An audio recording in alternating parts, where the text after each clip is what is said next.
Hello there, my name's Alistair Hodson and I'm the curator of the Havilland Aircraft Museum. Now, this is always going to be very rough and ready. I'm sorry about this, the acoustics are rubbish, I'm reading off my crib notes up there and so forth because, you know what, I'm a museum curator, I'm not a screen actor, I'm not a television presenter, you can tell that, can't you? Because we're closed, obviously, for the foreseeable future, at least until the 1st of May.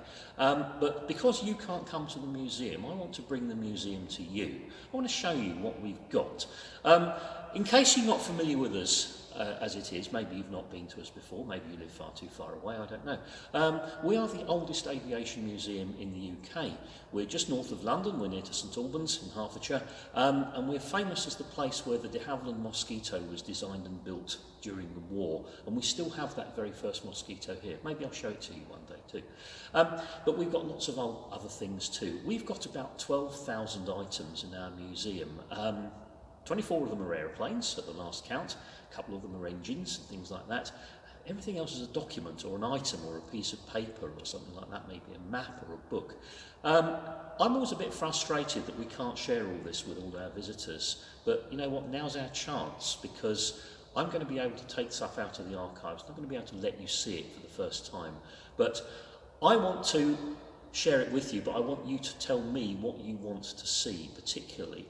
Maybe you want to see a particular document, a particular picture of an aeroplane, maybe you want a little walk around of one of our aeroplanes in our collection, maybe you'd like to sit in the cockpit with me and we'll have a look at the controls of a particular aircraft, something like that. I don't know.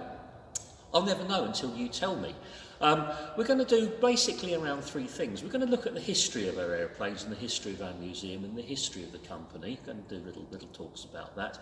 We're going to do some really cool science things too, because we're going to follow some of the things that are on the national curriculum, like history and science and design technology and things like that. And we're going to do, it's not going to be boring and dull, it's going to be real hands-on stuff that you can do at home, experiments that you can try yourself as well. So we're going to be doing some of that.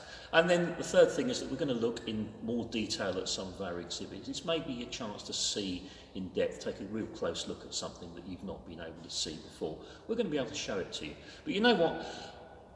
I'm not going to be able to do that unless you tell me what it is you want to see. So I want to hear from you. I want you to tell me what it is that you're going to do. It's going to be rough and ready, as I say. There's only the 2 of us here. There's myself and there's my colleague Stephanie, who's our events manager, and she's filming me at the moment on a mobile phone, so that's as much technology as we've really got. So it's, you know, it's going to be quite fun, really, I suppose. Actually, I say there's only 2 of us here. In actual fact, there are 3 of them, because the museum's got a mascot called Geoffrey Bear, named, of course, after Geoffrey de Havilland, and he's our mascot. He lives here at the museum, and I think he thinks this is all rather impressive, actually, because he doesn't get much limelight usually, but all the people have gotten home, and so the bear can go anywhere. He can do anything he likes. He's here somewhere now. I've no idea at all where he is. You know, it could be anywhere. I'm not sure, but he'll be around to look out for him in the videos too, and in the posts. He'll be around to helping us explain all the things. So that's it really for the intro. We're going to do some fun stuff coming up now, so stay tuned, stay well, stay in touch.